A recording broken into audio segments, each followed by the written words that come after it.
Are you finding yourself going to the vet over and over and over again for the same health problem, the same health condition, itchy skin, ear infections, anal gland problems, chewing at the paws, GI upset, sensitive stomach, behavior issues? So many of these problems, the symptoms are being treated. And what does that mean, right? You're like, well, why wouldn't the vet treat the problem, right? And a lot of times we don't know or realize that what's happening with our pets with these health conditions is that the symptoms actually being treated, not the actual health problem that caused it in the first place.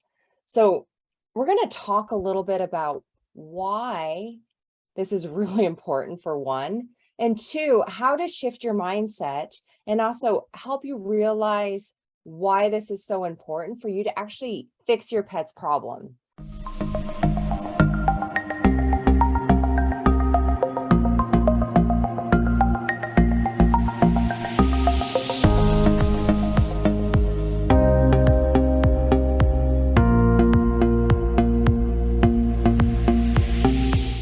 So if you're new here, welcome. If you're returning, welcome back. I'm Dr. Katie Woodley, the natural pet doctor. I'm a holistic veterinarian, and I'm on a mission to make sure you, as the amazing pet parent, feel empowered to be able to support and help your pet achieve a vibrant, long life. So what we're going to do today, this is our weekly coffee talk with the doc. So welcome. We do these most Fridays at 7 a.m. Mountain Standard Time. We talk about different health conditions. And today I wanted to talk about the microbiome. This entire week I've been out in California, just got back to beautiful Colorado with the amazing company Animal Biome, doing some videos and doing some fun stuff with them. But also what was really cool about this past week is just learning about some of the research that's being done with our pets' microbiomes and how important they are. So to start with, I did a poll on social media of if you even know what the microbiome is, right? There's a lot of these terms that are just thrown out there, and a lot of pet parents are like, I don't even know what that means. Is that the gut? Like, what is that? So let's just start with the basics this morning. And the microbiome, what exactly is it? So when you think about your pets eating food, digestion is really important, right? They need to break down the food into smaller nutrients, little particles, proteins, amino acids, things that can be absorbed into the body to help nourish it and support optimal health. But a lot of people don't realize that there's so much more to the digestion, to the gut, to that entire ecosystem that's actually in our pets' bodies, and same with us. And when we talk about the microbiome is key for us being alive. It's key for us achieving optimal health. And a lot of times, and especially Hippocrates, years and years and years ago, right? All disease begins in the gut. Every disease has a nutritional component. And what it actually comes down to is the microbiome. And if the microbiome's not healthy and it's not working right, the rest of the body's not going to work. So the microbiome is this amazing community of trillions of different types of microbes, fungi, bacteria that make up this entire ecosystem that's actually living within the gut. And what they're doing is it's this balance of good bacteria. Hopefully it's not being outnumbered by bad. And then also to the diversity. So the number of different strains of bacteria and different types of bacteria are really, really important. And what that bacteria is doing is it's breaking down fiber. So it's actually feeding on fiber, or what we call prebiotics. So we'll talk a little bit about that and what that means in order to use prebiotics to actually help support optimal health. And what it does is it breaks it down. It's actually producing neurotransmitters. 90% of serotonin, so that feel-good hormone, is actually being made in the gut. So someone just mentioned, yep, the second brain. The gut is actually a second brain. I actually think it would probably technically be the first. So just a little bit of abstract thinking on a Friday morning for you. The other piece to this that so many people don't realize that are key, and maybe why you're stuck in that vicious cycle of going back and forth to the vet clinic for the same health problems and not really getting anywhere, is that 70 to 80% of the immune system is actually connected right in the gut. And so if we have, say, too many harmful bacteria, if we don't have enough diversity, we're going to have health issues. So here's the thing. There's a lot of great companies like Animal Biome, who I was just with this past week, that are doing microbiome testing. So you don't have to like question and wonder, like, is this actually working? Or like, is my pet's gut healthy? You can actually send in stool and see like, what's the diversity? What strains are present? Maybe you only have like a couple of the main keystone species in your pet's gut because they've been on round after round of antibiotics. Now, one of the other neat things too about the microbiome and all the research that's being done is that the State of the Gut Health Report was just released by Animal Biome this past week. They did a webinar. I believe you can go to their website or follow them on social media to make sure you get a hold of it. Because I want to ask people here, who actually thought, I know there's a lot of really like proactive pet parents here, but who realized that antibiotics can affect the microbiome? Like thumbs up, like a wave, something to like let me know as you're watching this live. In terms of like, it's perfect. I'm seeing like hearts. Okay, so a lot of people here realizing that antibiotics. Yep, seeing it. Cool. On Facebook also, you guys are awesome. I love it. Love the interaction. So I can make sure you're following along. It affects the microbiome. It affects the good bacteria. So not only is it killing bad bacteria, but it's actually killing the good bacteria. Now, the problem is too, is that a lot of people don't realize other medications can actually affect the microbiome too. So a lot of pets that I see, they come to me with like GI issues. They're, vomiting, diarrhea, really sensitive stomachs. They have allergies, they have atopic dermatitis, they're chewing on their feet, they have ear infections, they have anal gland problems, they have constant problems with parasites or overgrowths of Clostridium. All of those things can be a sign of an imbalance in the gut because of those reasons, with the immune system being connected. It's affecting the hormone production. It's directly related to the endocannabinoid system too. That's the system that CBD and all those things act on. And that's what maintains balance or homeostasis in the body. And when these antibiotics, when we're using antibiotics and it's wiping it out, or we're using other drugs, so specifically proton pump inhibitors, things like Pepcid, things like famotidine. So if your dog's like vomiting, like bile in the morning, if they're not eating, we call that bilious vomiting. What does your vet recommend? Oh, put them on Pepcid. And then what happens? They end up on Pepcid for years. Do you know that a drug is not meant to be used for more than like 3 months at most? And it can actually increase the risk of esophageal cancer in humans. And it also, what it does too, is it affects the absorption of vitamins and minerals. So we find calcium and magnesium absorption are decreased. Well, why is that so important, right? Why are calcium and magnesium? Well, they're essential, right? They're essential for muscle contractions, gut health. Magnesium, calcium are also tranquilizing minerals. So what that means is it helps calm and soothe. And when these pets are low or deficient in calcium and magnesium, what it does is it can ramp them up. They can become hyperreactive. They can be harder to train. We can see behavior issues.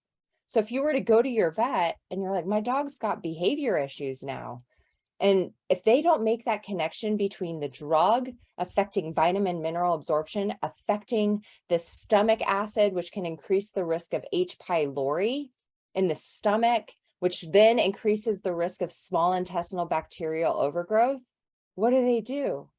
They put your dog on anti-anxiety meds. So what does that do? Now, those drugs can cause vitamin mineral absorptions. Those drugs are affecting neurotransmitters. Those drugs are affecting that gut-brain axis, that communication, that highway where the brain's speaking to the gut through the vagus nerve, the gut's talking to the brain through the vagus nerve. And so we just upset and unbalance the body even more. And so I hope you see, like, by giving something, there can be side effects to it, not always bad, and there's time and a place to use medications, but a lot of these meds aren't being used the way that they're supposed to, and there's also no alternative being given. So like looking at food and looking at What are other supplements and herbs that we can use that are going to help balance this problem that we have while treating the root imbalance? And a lot of times it comes back down to looking at that microbiome.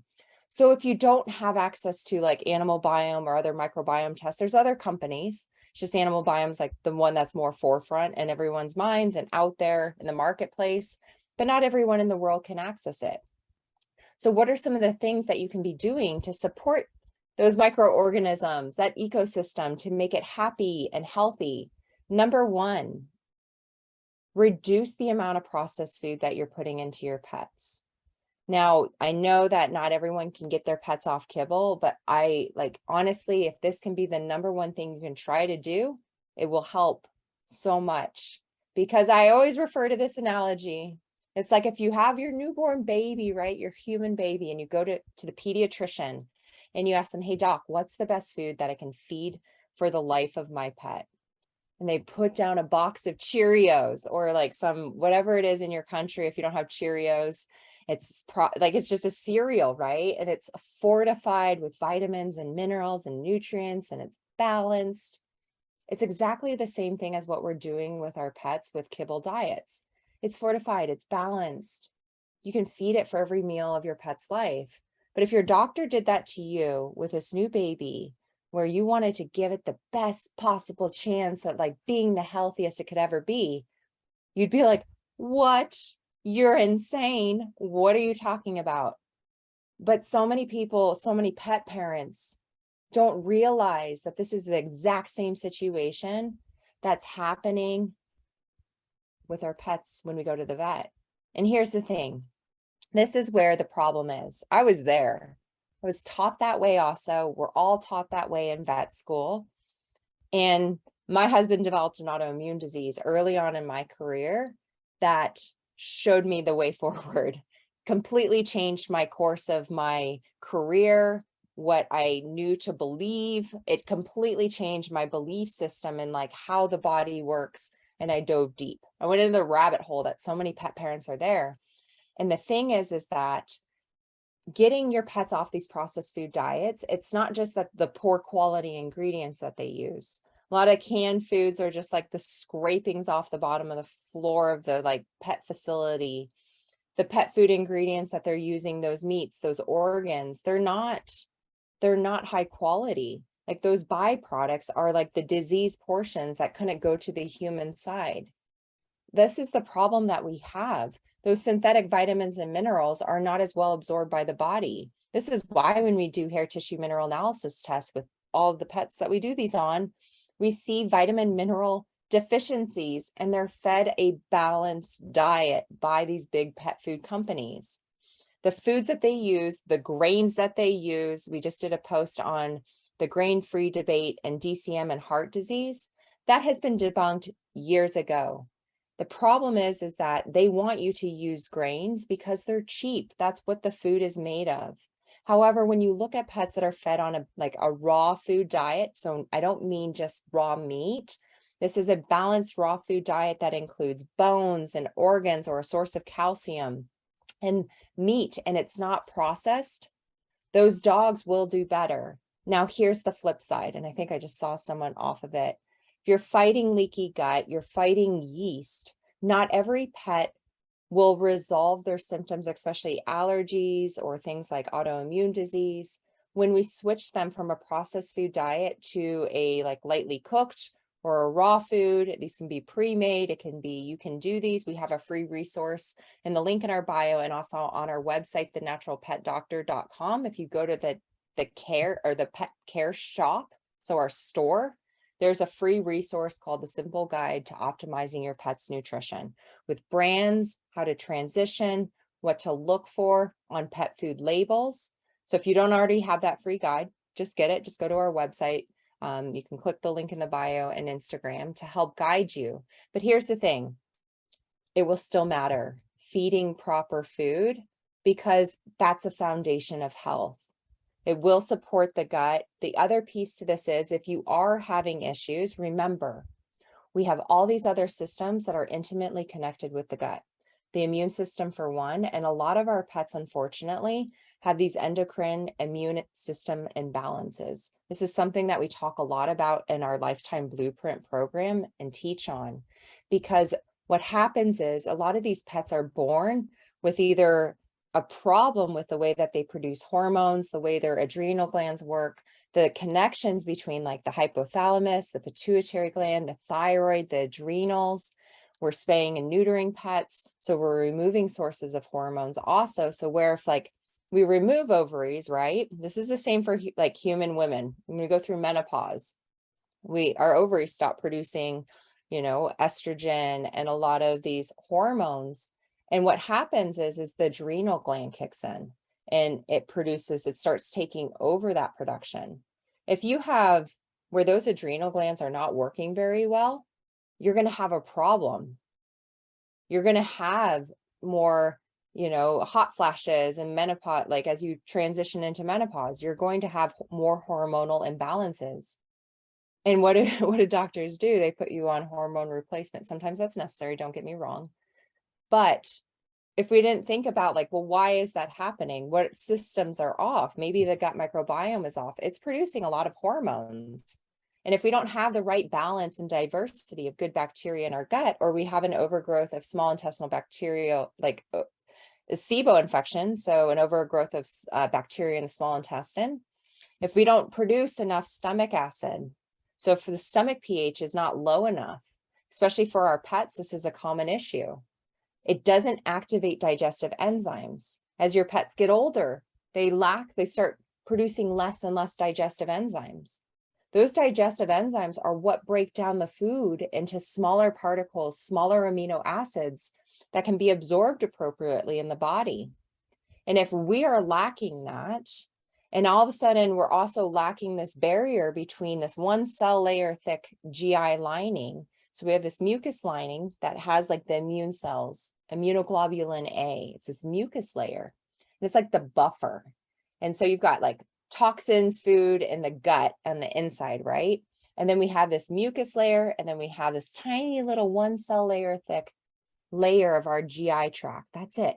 That's what's separating the toxins, bacteria, food from the body, the immune system, the bloodstream, the things that if all of a sudden we've got inflammation, we've got leaky gut, food particles aren't being broken down into small enough amino acids, and the body is like seeing it because it's going through that mucus layer is too thin for whatever reason. If we have inflammation, and now all of a sudden it goes, that's foreign material, and it mounts this massive immune response because it shouldn't be there. So what happens? It goes, nope, danger, danger. All of a sudden we have this cascade of inflammatory cells and inflammatory mediators that connects with the brain because of the vagus nerve. All of a sudden we have brain on fire. We have a hormonal imbalance. And then also we have all these different axes. So we talk a lot about gut-brain axis. Well, there's a gut-skin axis. There's a gut-kidney axis. There is a direct connection from the gut to every system in the body. This is why your pet itches. This is why you get chronic ear infections. And so when you have that problem and your pet has not responded to a diet change to bring this full circle, we have to think about, are we feeding enough food for the good bacteria? So this is where prebiotics are really helpful. These are your fiber sources. So things that you'll see in like a lot of probiotic supplements, or should be in there, are things like monooligosaccharides, fructooligosaccharides. Those are food sources for the good bacteria. The other things are inulin, psyllium. There's psyllium husk, there's psyllium seed. They can do different things. And pets that respond poorly to psyllium, it may be because they were fed husk. So that's the power of like diving deep into even these food, how like the type of food and what it's doing and what it's feeding and how it's benefiting, because it'll feed the good bacteria. We can also use things that are soothing to the gut lining to reduce inflammation. So I talk a lot about like the 4 R's, and it's actually, so I'm going to be adopting like the 5R protocol, because we have to go through where we have to remove the inflammatory things. So I saw someone a while ago post about carrageenan in cat food or in canned food. That's a known GI irritant. In research studies, they actually inject the mouse or whatever animal, unfortunately, they're using, they inject the intestinal tract with carrageenan to stimulate inflammation. And FYI, just like this is a complete side note that I saw yesterday. So Rand Paul and the US government just passed a bill in the US, I believe it was yesterday or the day before, removing the FDA requirement to use animals as testing for human research. Hallelujah. Thank you, Rand Paul. So anyways, sorry, that was a little bit, but I thought that was amazing. So that was really good to see and to hear.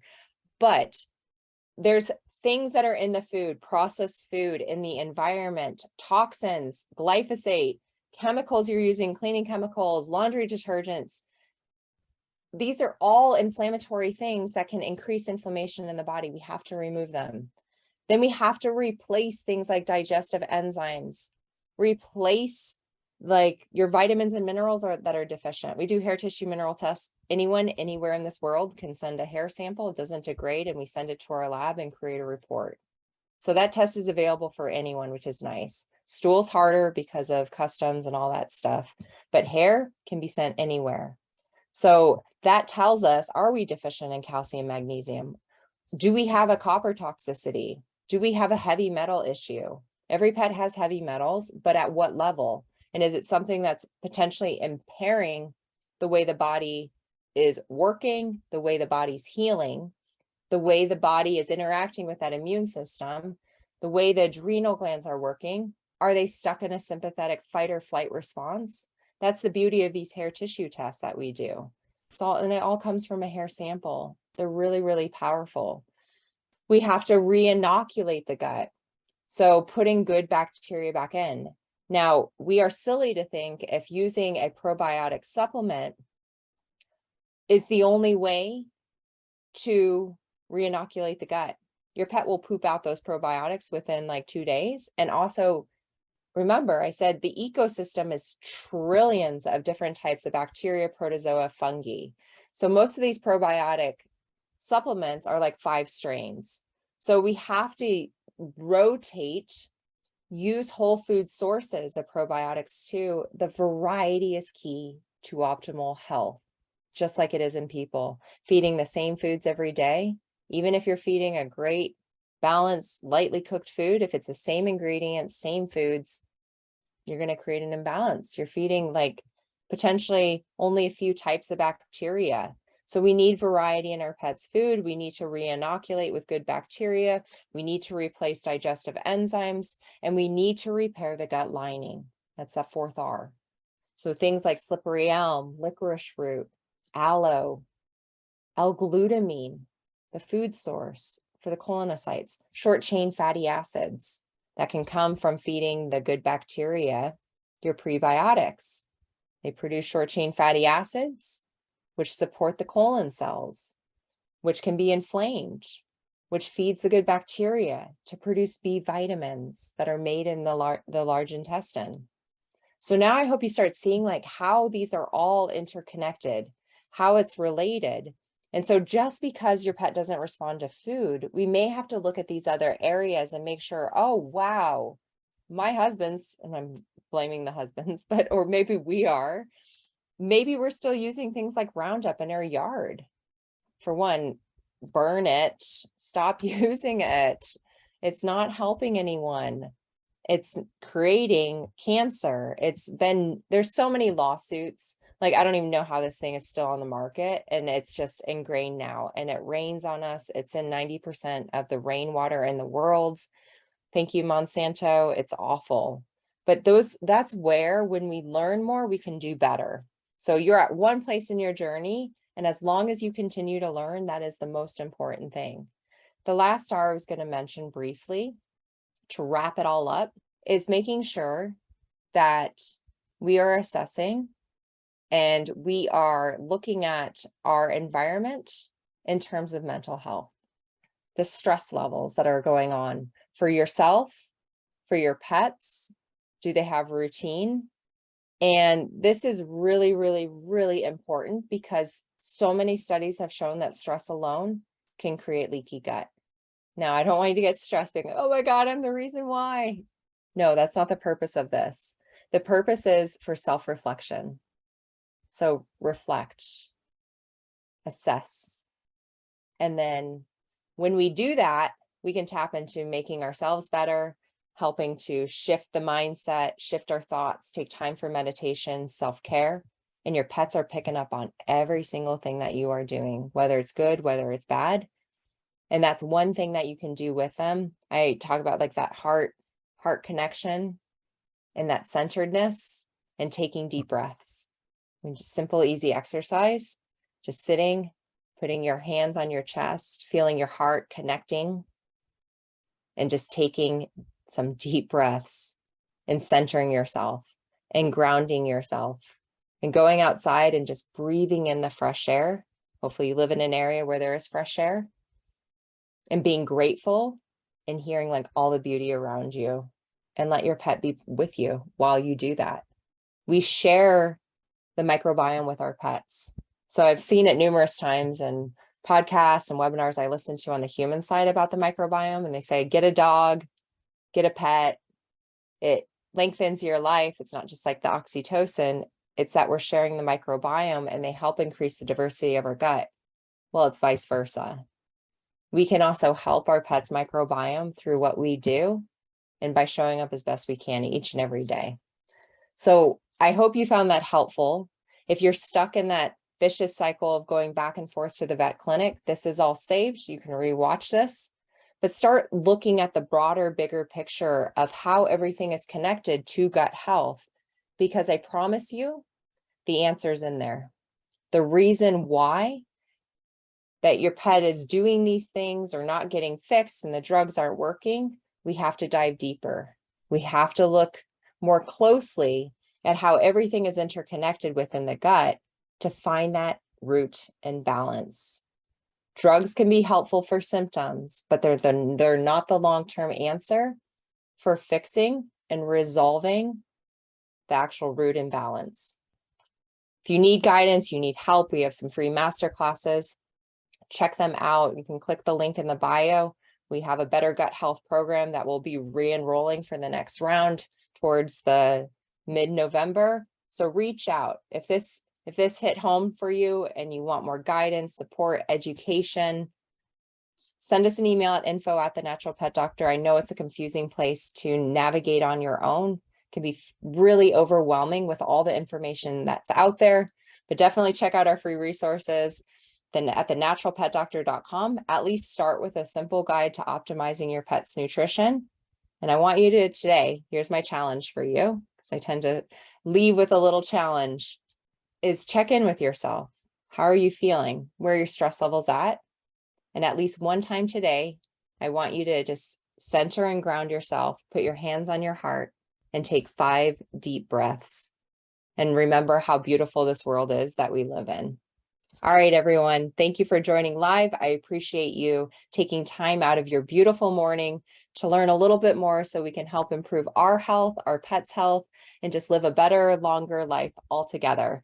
I'm Dr. Katie Woodley, the Natural Pet Doctor. I will see you all next week for our next coffee talk with the doc. Take care.